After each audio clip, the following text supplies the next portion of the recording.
Hi, good morning and welcome to County Executive Pittman's virtual press conference. This morning, the County Executive will share updates on the FY22 budget, some upcoming bill signings and events, and COVID, and we'll be introducing our new Director of Equity, Diversity, and Inclusion. We'll take questions after. As a reminder, please put your name and media affiliation in the chat, and I'll call on folks for questions in that order. And if you keep your microphone and camera off unless and until you're called on. Thank you. And with that, Mr. County Executive. Thanks, Jeff. Thank you, everybody, for joining us. I guess there's not as much to say on COVID as there was. Continuing to see case rates drop. Had really the last of we've been doing weekly calls with our hospitals, and this week we moved that to monthly, so that's a sign of progress, and we're going to continue staying in touch with them, but I congratulate them for their amazing work during this pandemic. They are down to, I think, below 10 COVID patients between BWMC and Arundel Medical Center. Tony Gedden will give you some updates on what we're doing on vaccinations and progress at the health department. Budget, it seems almost like a long time ago, and it was anticlimactic, which is always a good thing when it passes finally through the council after a very long, engaged process of residents. But I just want to thank I want to thank the auditor. I want to thank the budget office for the work that they did putting the budget together. And I want to thank the council, particularly those who voted yes on the budget. And we're going to be out in communities talking about some of the items in the budget during the summer, particularly the capital projects. You know, folks are always thrilled when a project gets approved, but then it always takes time. And so we'll be talking about timelines and some of the work that's going on community by community related to the budget over the summer. Looking forward to that. So we have a bunch of things coming up. You know, we all thought summer was going to slow down a little bit, but it doesn't ever seem to. So we have a bill signing tomorrow that I think you may have gotten a press release about 11 a.m. at Cromwell Elementary, where we're going to be actually signing the Resilience Authority bill. And again, that's a huge historic moment for Anne Arundel County. The nation is watching us, people who work on these issues, to see how we're going to put together this quasi-government authority to finance the infrastructure projects that we know that we're going to need as a result of climate change. And then we're also doing a bill signing with the community in Crofton. Those of you who followed the saga of the enclave at Crofton development proposal at the entrance to the Crofton community will remember that it was long, hard fought, and the final chapter of that story is the community acquiring that land. And so I'll be signing the bill that authorizes the SBCD allocation budget tax assessment for the payments on purchasing that land by the residents, something they voted to do. So thrilled about that. And then let's see, tonight we have the second of the series of our public engagement, public input sessions on the future of parks and land preservation in the county. So the LPPRP, Land Preservation Parks and Recreation Plan, is for District 2 tonight online at 6:30 p.m. Go to aacounty.org, Rec and Parks to get the information about that. The first session seemed to be dog parks. Dog parks was the #1 issue that came up. We'll see what happens tonight. It tends to be different in every area. So we're listening on that. And then I will be at Ordnance Road Correction Center for graduation of our new detention officers, which is always a great moment. Get new folks into that field and serving our public safety efforts in that way. I will be at Freetown later today for the sign unveiling of the historic sign of the Freetown community, and then later on this evening in Severna Park Library for the installation of the second lynchings memorial sign, or the first that was damaged that's being set up in Severna Park. So lots going on, lots of history that we're recognizing.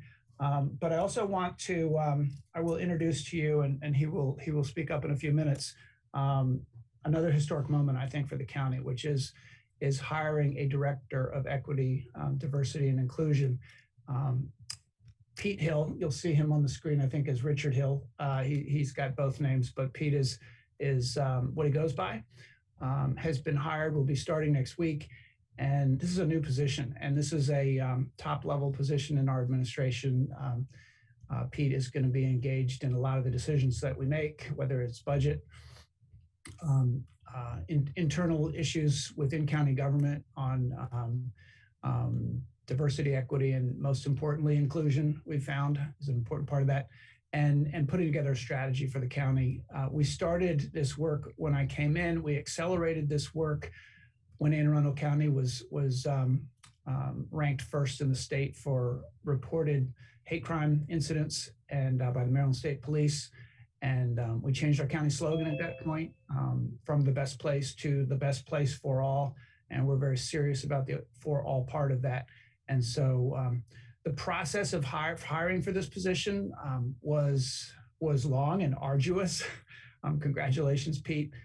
We had a forum that interviewed of community residents that interviewed the finalists, and Pete really did shine. He's got a long career doing this work in the federal government, 20 some years, enlisted in the Army. He's from Glen Burnie, and I think we've got just the right person for that job. So congratulations, Pete. We'll hear from you in a moment. So I guess I'm turning it over to Tony Gedden for a brief update on COVID and vaccinations. Good morning. Thank you, Mr. Pittman. So as you mentioned, we are really continuing to see great strides in driving down the numbers. Our case rate this week continues to decrease. We're looking at 1.2 this week. Percent positivity is down. And I think most importantly, hospitalizations were actually under 5 across both of the hospitals as of yesterday, which is wonderful. So all good news there, and then continued vaccination efforts. So as we start to kind of pull back on some of the larger sites, really focusing on community-based vaccines at both businesses, events, and different areas where we're getting foot traffic and trying to go to where people are. So this week, we're actually going to be in a barbershop and a beauty salon for the first time. We're really excited about kicking that off and looking at partnering with more businesses, but we're also at food pantries, libraries. Hopefully we'll be in parks soon. So really trying to get out into the community to vaccinate you and your family where you may be working or playing. In addition to that, we will be giving out some details later this week on a new program we're starting to incentivize businesses to participate in vaccine programs.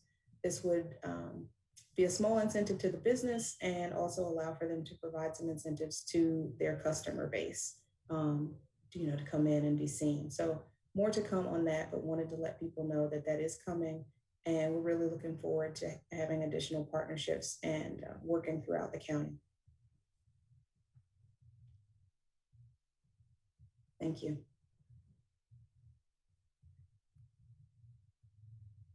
So Pete, you want to jump in and say a few words and introduce yourself?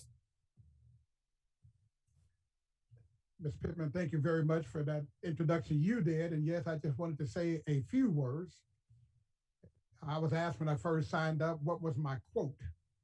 And my quote is simple. When I first started this job some 20 plus years ago as a young sergeant in the Army, I was taught to count people. In other words, we were all about compliance. But over the years, I've learned that it's not about counting people, but starting to make people count. And that's exactly what I would like to focus on when I come to work for you, Mr. Pittman, in Anne Arundel County, is helping you to make people count so that our motto becomes true for everybody. Anne Arundel County is the best place for all.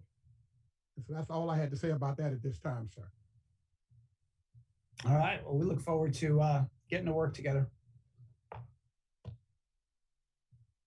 Thank you, Pete. And with that, we'll take a few questions. Again, as a reminder, please put your name and media affiliation in the chat, and I'll call on you in that order.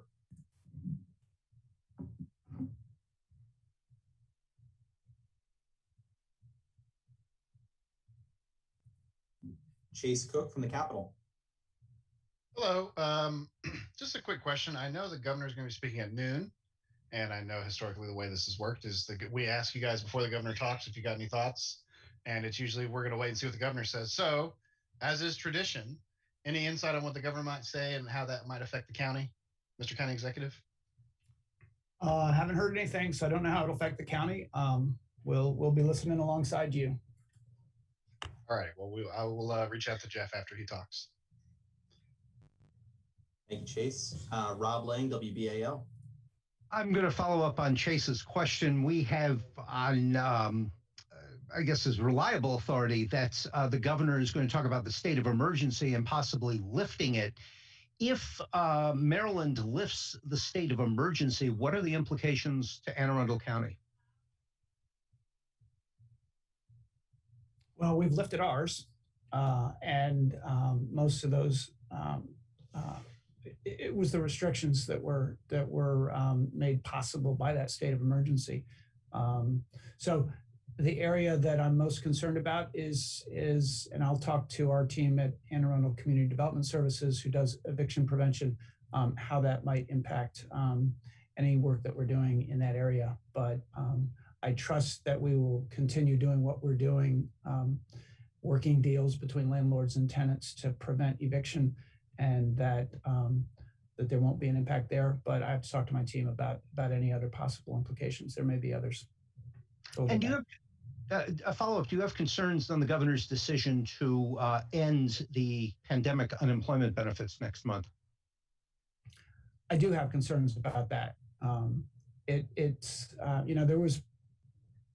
There was pretty broad support for stimulus payments to get the economy moving again when those payments were pretty broadly distributed, and the unemployment insurance, it's paid for by the federal government, and it's money that stays in our economy. So and it's going to people who are out of work. And I believe personally that a large percentage of the folks who haven't gone back to work, even when there may be job opportunities that are available, are still working out their childcare. And so there are lots of reasons why people haven't gone back to work. I believe people want to get back to work.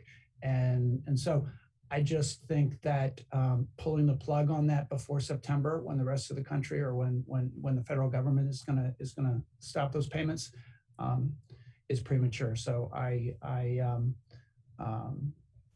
would like for people to continue getting that assistance for now. I think people are coming back to work, and I think the unemployment insurance is a small factor in whether they do. And I understand the governor's points about that, and we do want people to get back to work, and we want our businesses to be able to hire again. But I think this unemployment insurance is money well spent, and it's federal money. All right. Thank you, sir. You're Rich, WNAV. And again, as a reminder, please put your name and media affiliation in the chat if you'd like to ask a question. Hi, good morning, everybody.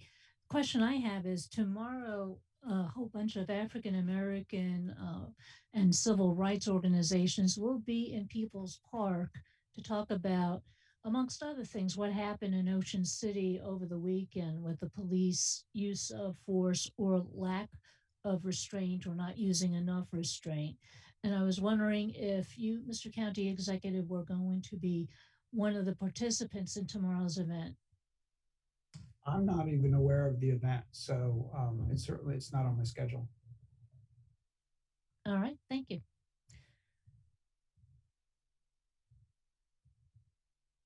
All right, any other questions for the county executive?